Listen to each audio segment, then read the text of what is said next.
Something happened to me recently that I've been reticent to share. I don't really know how to go about doing it. I've been through a lot.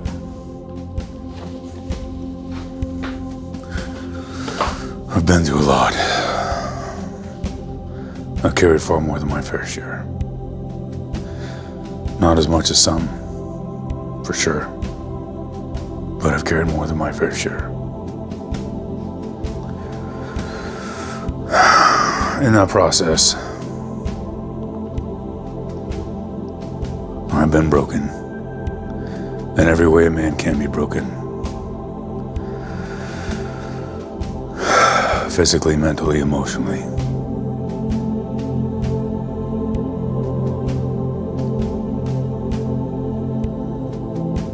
I have lost all my relationships. I have lost all my hope. I have lost all my things.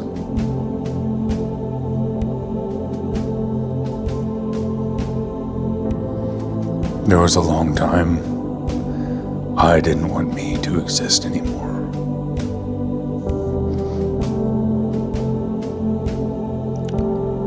I begged for it to stop. There is something worse than suffering. There is something worse than pain. There is something worse than the darkness of depression. And I hope it never finds you. In depression, we tend to go in circles, getting stuck in the tragedies of the past.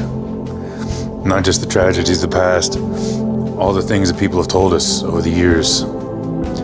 The external dialogue gets internalized, and we run the external degradations on an internal loop, along with the failures, all of them amplified and recorded, never to be lost, played again and again and again.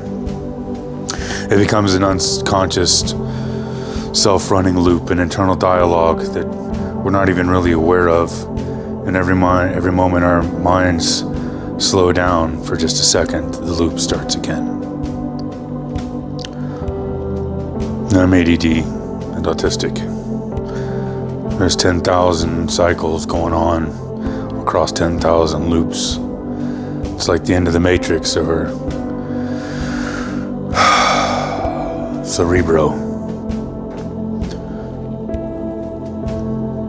10,000 lines of thought. Recently, some bad things have happened. Over the past several years, some bad things have happened. And recently, several happened in a fairly rapid succession. And the negative loop started. Rapidly, I found myself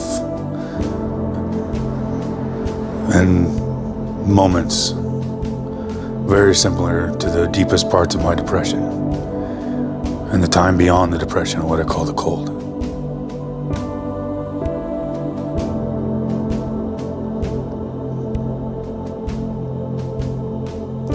Where there's no hope, there's no joy, and there's not even pain. After a while, pain feels like home. And even that's gone. I unexpectedly found myself there.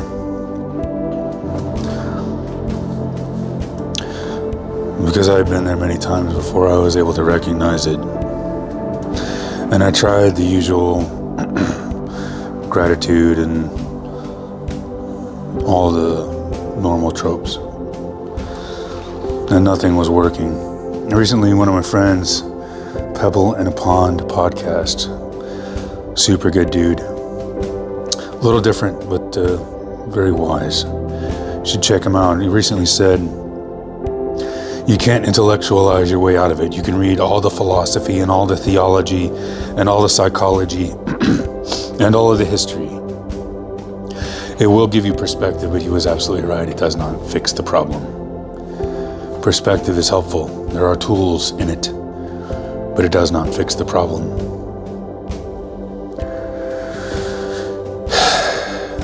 until you start dealing with some of the mental and emotional torture that you're putting yourself through, that you're allowing others to put yourself through, tearing down brick by brick of that wall. It doesn't really start to change. All the philosophy and psychology in the world, the entire works of Carl Jung, Plato, Marcus Aurelius, they can give you perspective, but we won't fix it. I tried. I did. So anyways, I'm in this state, rapidly descending. The thing about depression is you think it's a long way out. It is a long, hard road out. And it takes a tremendous amount of discipline. Tremendous. Over a very long period of time. And I've had to make that trip several times. It is not easy. You have to change your habits all the way back to your psychological wiring. First, you have to become aware of your habits, then you have to change them. And there are many. It's not one specific thing, it's death by 1,000 cuts. You have to learn to stop cutting yourself and then fix all the cuts. It's hard to stop cutting yourself. So anyways, I found myself in this position. And while I'm in this position, all of a sudden, it was like a flash of lightning. And I was torn through the third wall. And I'm watching myself. I had gone into meditative state, trying to just become aware of my thoughts. And then once I could become aware of them, perhaps do something with them. But just become aware of the train, watch it pass. Once I can see the train,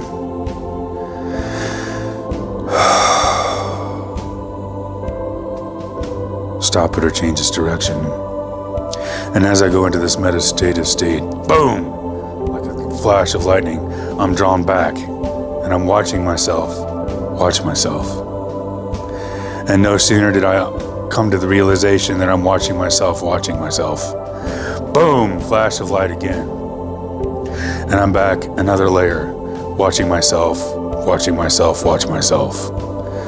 But this second time, and this is gonna sound crazy, but I thought maybe it'll help somebody. You ever been riding in a vehicle with someone and you know they're there, you can feel them, even if you're not looking at them and you're not speaking? Well, I felt myself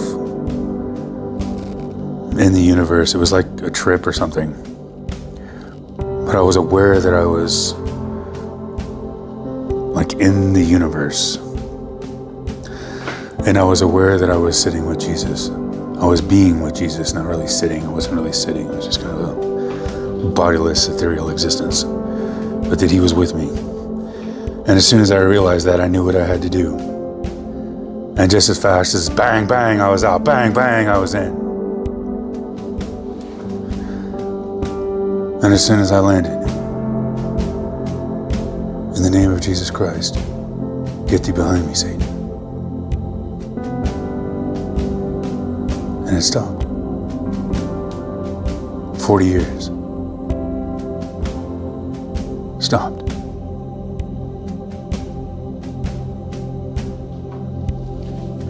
I don't know if it was the placebo effect or speaking to my shadow or... But I'm inclined to believe. Christ talked to me and gave me instruction and had my back. I cannot tell you the amount of weight that came off of me when that happened.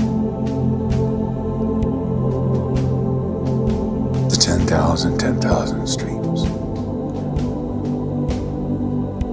They're still there. But it's not 10,000 tearing me down.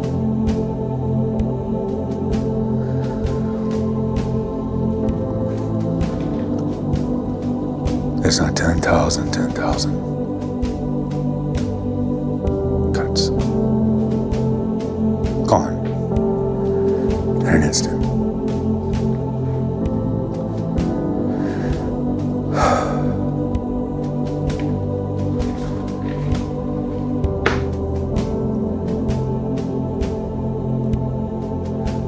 it's crazy. But life is crazy. And I started this, that if I just help one person, if I just help one person, that's all worth it.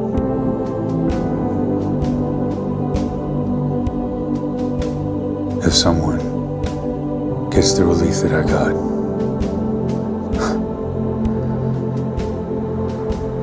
I can't tell you how it feels. But if you're suffering, I hope it finds you.